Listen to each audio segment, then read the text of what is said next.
소설가 생텍스베리의 어린 왕자라는 작품이 있습니다. 별에서 온 어린 왕자가 모자 하나를 보여줍니다. 모자가 보이죠? 이렇게 묻습니다. 이것을 무엇이라고 답할 수 있습니까? 라고 어린 왕자가 묻자 저와 여러분은 이 중절 모자 하나를 보고 뭐라고 답할 수 있을까? 많은 세상의 어른들은 이것을 그냥 모자라고 답을 합니다. 그러나 어린 아이들에게 물어봤을 때는 이것은 모자가 아니라 코끼리를 삼킨 큰 뱀이라고 이야기를 합니다. 이것은 어린 왕자의 이 책에서는 이 땅의 많은 어른들에게, 이 지구에 살고 있는 세상 사람들에게 보이는 것만 추구하지 말고 보이지 않는 것을 추구하라는 그런 메시지가 담겨 있습니다. 그렇습니다. 우리는 모자 속에 숨겨져 있는 코끼리는 바라보지 못하며 살고 있지요. 그래서 이 어린 왕자는 이 미련하고 어설픈 인간들을 향해서, 그리고 지구상에 살고 있는 어른들을 향해서 비판하는 것으로 본질을 잃어버리지 말라라고 경고하는 것입니다. 맞습니다. 기독교는요, 보이지 않는 것을 추구하는 것입니다. 보이는 세상을 쫓아가는 것이 아니라, 보이고자 하는 그런 물질을 추구하는 것이 아니라 보이지 않는 하나님을 믿는 저희들이지 않습니다. 세상은 보이는 것을 향해서 나아갑니다. 그렇지만 크리스천은 보이지 않는 그 하나님을 믿고, 마치 숨겨져 있는 그 보화, 밭에 숨겨져 있는 보화를 캐는 마음으로 크리스천은 하늘의 소망을 두고 살아간다는 것입니다. 교회 안에서 보이지 않는 본질이 무엇인가? 오늘 짧은 말씀 하나를 읽었습니다. 바울은 그렇게 이야기합니다. 교회 안에서 보이지 않는 것은 성령의 교통하심이라고 말씀합니다. 13절 본문을 다시 한번 제가 읽어보겠습니다. 주 예수 그리스도의 은혜와 하나님의 사랑과 성령의 교통하심이 너희 무리와 함께 있을지어다. 이 말씀은 많은 교회에서 목사님들이 축도로 사용하고 있는 귀한 말씀입니다. 참 왜 그럴까 저도 곰곰이 생각해 봅니다. 이 말씀 안에는 삼위일체 신앙이 다 들어있습니다. 하나님이 계시고요, 예수님이 계시고요, 성령님이 계시고요. 삼위일체 안에서 참 이 짧은 메시지는 굉장히 큰 위로와 기도를 받고 성도들은 돌아가면서 한 주간을 거뜬히 살아가는 신앙적인 체험을 하며 저희들은 그동안 신앙생활을 해왔습니다. 여기에서 예수 그리스도의 은혜와 하나님의 사랑은 다 알겠습니다. 그렇죠. 주님 다 알고 계시죠. 하나님 알고 계시죠. 그런데 성령님의 교통하심이라는 것은 좀 난해합니다. 요한복음 3장에서 나오는 그 똑똑하고 잘난 니고데모조차도 성령에 대해서는 잘 알지 못하지 않았습니까? 바울은 왜 성령의 교통하심을 기원했을까요? 여기에서 말하는 교통이라는 것은 영어로 펠로십이라고 이야기하죠. 헬라어로는 코이노니아라고 말을 합니다. 이 펠로십과 코이노니아는 무슨 친교, 친밀, 그런 의미를 뜻합니다. 고린도 교회에는 많은 문제가 있었죠. 그리스도의 복음을 중심으로 거듭난 성도들의 모임에도 불구하고 나약함과 부족함이 드러났습니다. 바울은 이런 사실 때문에 성령님의 교통하심, 즉 성령의 코이노니아가 이루어지기를 기원했던 것입니다. 코이노니아는 사람들이 만들 수가 없습니다. 어떻게 성령의 코이노니아를 사람들이 만들 수가 있을까요? 코이노니아는 분명히 친밀과 그런 친밀함과 그런 뜻을 의미한다고 그랬죠. 우리는 친밀함과 성도들의 교제를 사람의 능력으로, 사람의 힘으로 하려고 합니다. 근데 오늘 본문을 보니까 바울은 성령의 코이노니아로 교제하라고 이야기하지. 흔히들 그렇게 말합니다. 우리는 친밀함과 서로의 성도 간의 교제를 위해서 으쌰으쌰 하면 되는 줄 압니다. 수련회를 떠나고요, 함께 여행을 떠나고요, 함께 식사를 하고요, 뭔가 인간적인 마음으로 그렇게 하면은 성령의 코이노니아가 이루어진다라고 우리는 흔히 그렇게 말을 합니다. 우리가 그러한 성령의 코이노니아, 정말 우리가 생각하는 그런 인간의 코이노니아가 아니라 하나님께서 주신 그 성령의 교통하심이 일어나는 성령의 코이노니아가 되기 위해서라면 어떻게 해야 할까요? 저는 이렇게 정리해 보았습니다. 먼저 회복이 있어야 합니다. 어떠한 회복이 있어야 합니다.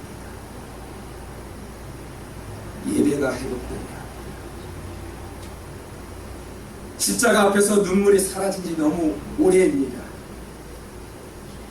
제가 청년 때 부모님과 함께 교회를 갈 때는 앞뒤 전후 좌우에서 많은 사람들이 회개의 눈물을 흘렸던 그런 신앙을 제가 보아왔었습니다.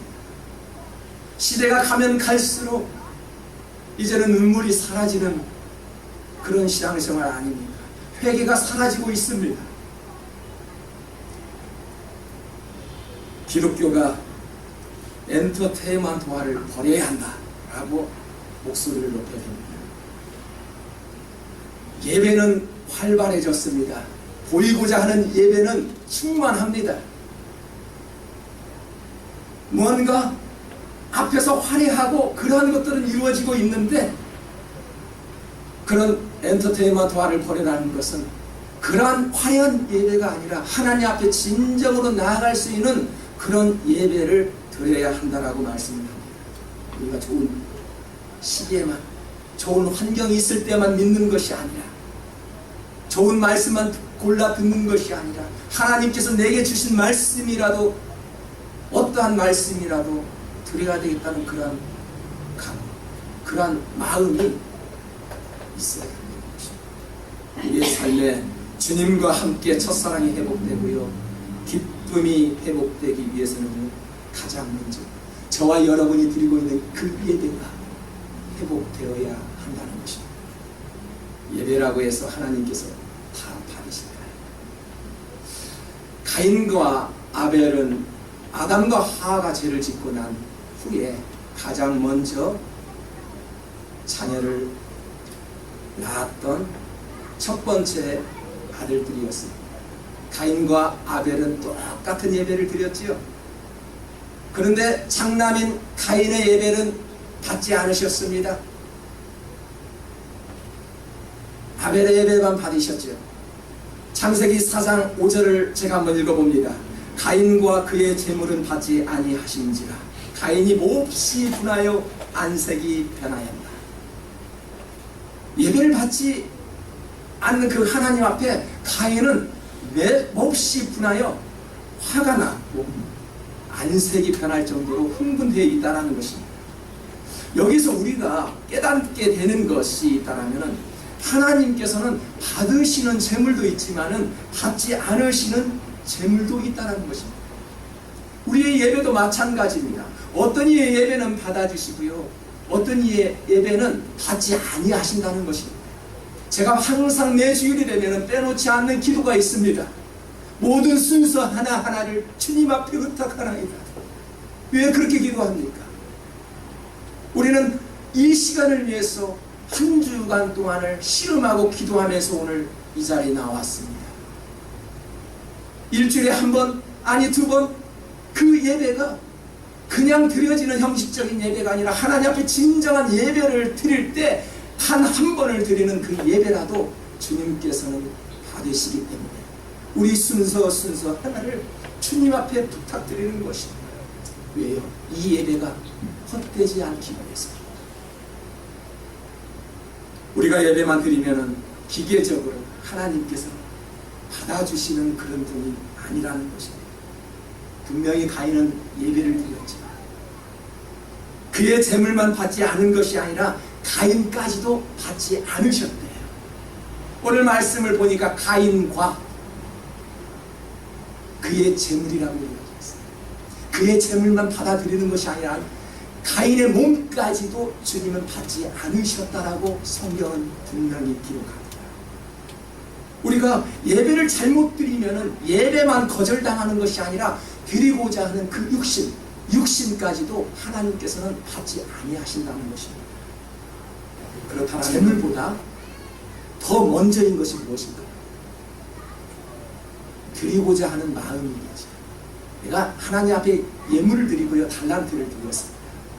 그것보다도 더 먼저 생각해야 할 것은 드리고자 하는 그 육신의 마음이라는 것입니다. 그 사람의 태도와 마음이 회복되지 않고는 하나님 앞에 거절당할 수 있다는 것입니다. 가인의 태도를 한번 보십시오. 자기 방식대로 예배를 드렸지요. 그러니까 받지 않으셨습니다. 가인은 분하여 안색이 변했답니다. 문제가 생겼으면 자기를 돌아볼 줄 알아야 되고요. 자기의 잘못을 고쳐야 하는데도 불구하고 자기의 잘못을 인정하지 않고 대뜸 가인처럼 화부터 내는 것이었습니다.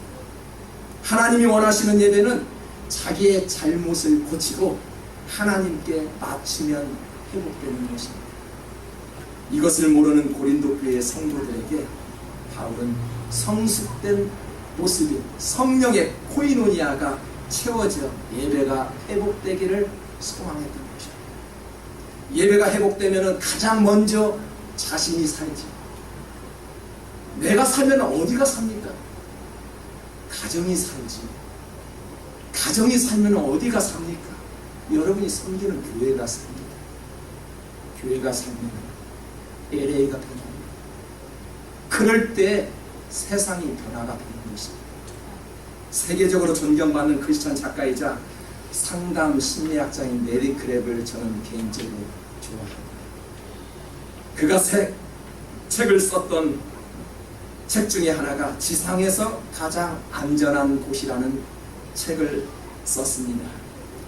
교회 안에서 성령의 교통이라고 불리는 성령의 코이노니아가 작용된다면 상처받고 내 아픔과 연약함 그리고 죄성이 드러나면서 근본적으로 받아들여지고 용서받는 곳이 있다라면 어디일까요? 바로 교회라고 말씀을 합니다. 예배가 회복되어서요. 그리고 예배를 즐겨드림으로써 성령의 힘으로 모든 상처와 모든 근심 걱정이 치유되기를 주님의 이름으로 축복합니다. 우리는 예배가 회복되어야 합니다. 성령의 코이노니아를 지향하는 교회 또한 진정한 나눔이 있어야 하겠죠. 바울이 말하는 코이노니아는 서로 돌보고 나누는 것이라고 하였습니다. 고린도후서 9장 9절에 보니까 기록된 바 그가 흩어 가난한 자들에게 주었으니 그의 의가 영원토록 있느니라 함과 같으니 특히 나약하거나 빈곤하거나 가난한 자들에게 나눔을 실천하는 코이노니아가 이루어진다라고 말했습니다. 그것이 비로소 나약한 자들을 향해 그리고 가난한 자들을 향해 실천하는 것이 코이노니아의 완성입니다라고 바울은 정리하였습니다. 성경에서는 이렇게 말을 합니다. 주는 것이 받는 것보다 좋다라고 가르칩니다. 참 이 말씀을 들을 때마다 참 어려운 말씀입니다. 물어볼게요. 주는 것이 좋습니까? 받는 것이 좋습니까? 라고 물어볼 때 나는 받는 것이 좋다라고 우리 청년들은 이야기해요. 맞습니다. 저도 받는 것이 좋더군요. 그런데 이것은요 인간적인 마음입니다. 여러분 그렇잖아요. 다 받는 것을 좋아합니다. 그것은 세상이 주는 마음입니다. 하지만 우리는 받는 것보다는 주는 것을 좋아합니다. 그렇지 않습니까? 주님께서 그렇게 말씀하셨습니다. 왜 주는 것이 더 기쁘냐라고 주님은 그렇게 말씀합니다. 이유를 설명하지. 주는 것이 기뻐할 수밖에 없는 것은 바로 줄 때 하나님의 모습을 닮아가는 과정이라고 설명합니다. 하나님을 닮아가는 과정. 내가 주고자 할 때 하나님을 닮아가는 그런 모습이에요. 그래서 주님께서도 그렇게 말씀하신 것입니다. 여러분, 우리가 주는 것보다 받는 것을 더 좋아한다면요, 우리에게는 아직도 하나님을 닮아가는 그런 단계가 아니라 아직도 삶의 초보 단계에 살고 있는 것과 같다는 것입니다. 그래서 성경은 항상 하나님의 자녀들 위해 먼저 주라고 말씀합니다. 하나님의 자원을 공급받기를 원하십니까? 주라. 그리하면은 내가 너희에게 한없이 채워 넘치도록 채워주리라. 어떤 능력을 원합니까? 먼저 주님 앞에 한번 드려보십시오. 하나님 앞에 큰 달란트를 원하십니까? 그 자그마한 달란트라도 주님 앞에 드려볼 때 하나님께서는 그 자원을 활용하신다는 것입니다. 담대함을 원하십니까? 하나님의 말씀을 한번 전해보십시오. 사람들 앞에 담대히 복음을 부끄러워하지 아니하고 주님의 말씀을 한번 증거해 보십시오. 보면서 내 마음에 담대함이 생기는 그런 경험을 해보지 않으셨나요? 하나님은 우리에게 이러한 것들을 드릴 때마다, 자원을 드릴 때마다 내가 너의 자원을 보고 한없이 채워주시고 그 자원을 바라보면서 그 자원을 더욱더 아름답게 사용되기를 간절히 바라는 마음으로 우리의 일을, 우리의 기도를 듣고 하늘에서 행하실 줄 믿습니다. 우리 교회 5번째 비전이 소그룹을 통해서 성장하는 교회입니다 라고 말씀을 드렸습니다. 이러한 성령의 코이노니아가 우리 교회 안에 있는 소그룹, 모든 소그룹 안에 적용되기를 축복합니다. 소그룹이 성공할 수 있는 요인은요, 우리 사람에게, 리더에게 있는 것이 아닙니다. 그 모이는 소그룹 안에서 성령의 코이노니아가 이루어질 때 그 소그룹은 성장하게 되어 있습니다. 자신과 맞지 않는다고 혹시 무관심하고 있지는 않습니다. 자신의 성격과 모든 것이 나와 코드가 맞지 않는다고 심한 눈총을 주고는 있지는 않습니다. 중국은 56개 민족으로 이루어진 나라입니다. 우리가 살고 있는 이 미국도 56개 더 이상보다도 인종과 민족이 섞여 있는 최고의 다민족 국가에서 우리는 살고 있습니다. 만약에 지나가는 사람이 왜 당신은 나와 다르냐고 묻는다라면 큰일 납니다. 작은 그룹 안에서도 다양한 사람들이 모여 있다는 것입니다. 그때 필요한 것이 성령의 코이노니아로 친밀한 교제를 나눌 때 이 소그룹은 성장할 수 있다는 것입니다. 지금 많은 교회들은요, 세상 사람들로부터 버림을 받고 있죠. 교회가 세상을 변화시키는 것이 아니라 이제는 교회가 먼저 변화가 되어야 합니다. 정말로 안타까운 심정입니다. 교회가 교회의 모습을 되찾기 위해서는 순수한 초대교회의 모습으로 돌아가라고 말씀을 합니다. 예수님과 바울도 그렇게 말씀하셨고요.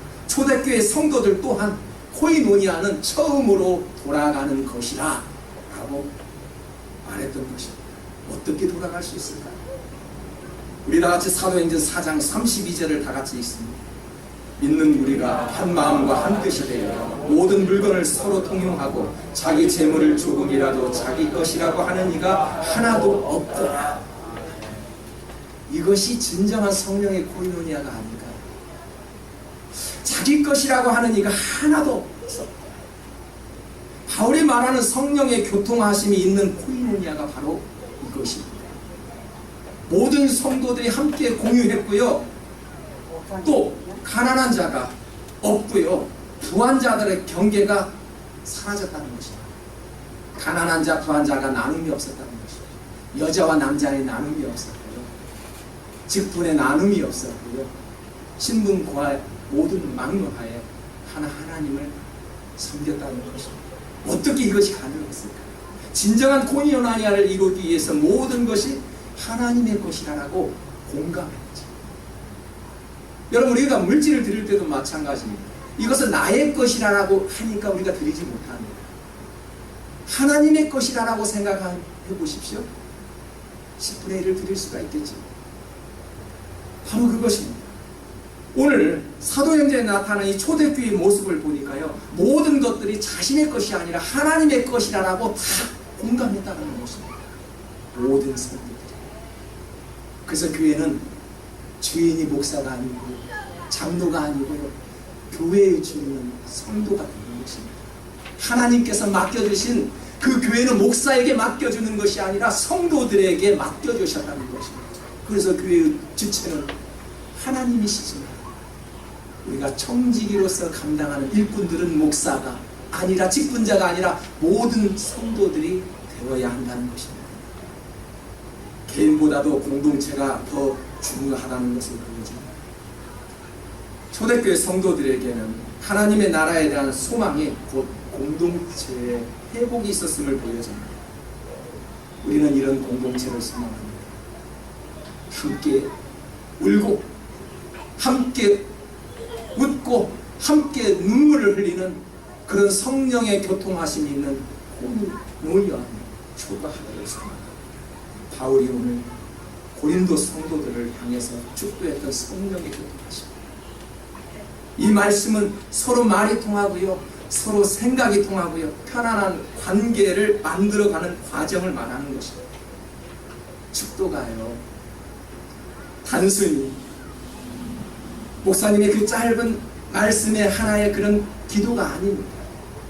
그래서는 신앙생활을 하는 동안에 목사님들에게 이런 말씀을 하게 했습니다. 축도할 때는 제발 움직이지 마라. 축도할 때는 제발 주방일도 하지 말아라. 왜요? 그만큼 축도가 중요하죠. 그렇게 가르침을 받았어요.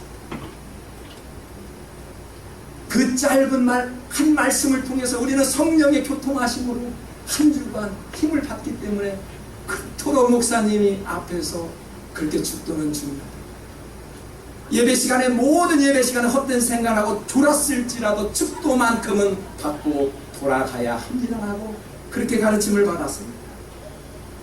우리가 축도는 단순한 축복의 기도가 아니라 성도와 교회가 늘 점검해야 할 신앙의 덕목입니다. 예수 그리스도의 은혜가 있는가, 하나님의 사랑이 있는가, 그리고 성령님의 교통하심이 있는가를 우리의 마음속에서 늘 점검해 와야 한다는 것입니다. 많은 성도들 중에 주일도 잘 지킵니다. 헌금 생활도 잘하고 믿음 안에서 맡은 일도 열심히 감당을 합니다. 그런데 성령의 교통하심, 그 즉 말이 통하지 않는 사람이 아직도 있다라면은 이 사람은 성령의 코이노니아가 아직도 부족하다는 것입니다. 고린도 교회를 보니까요, 성령의 코이노니아가 절대적으로 부족하였습니다. 몇 사람들로 인해서 교회가 어렵게 되었습니다. 이런 교회도 주님께서 핏값으로 세워주신 교회로서 구원은 있으나 구원의 감격은 없었던 것입니다. 이런 교회를 향해서 바울은 주 예수 그리스도의 은혜, 하나님의 사랑, 성령님의 교통하심을 너희 믿음과 함께 있을지어다 라고 기도했던 것입니다. 사랑하는 성도 여러분, 오늘 고린도 교회에서 함께 하시는 성령의 교통하심이 저와 여러분의 마음속에서,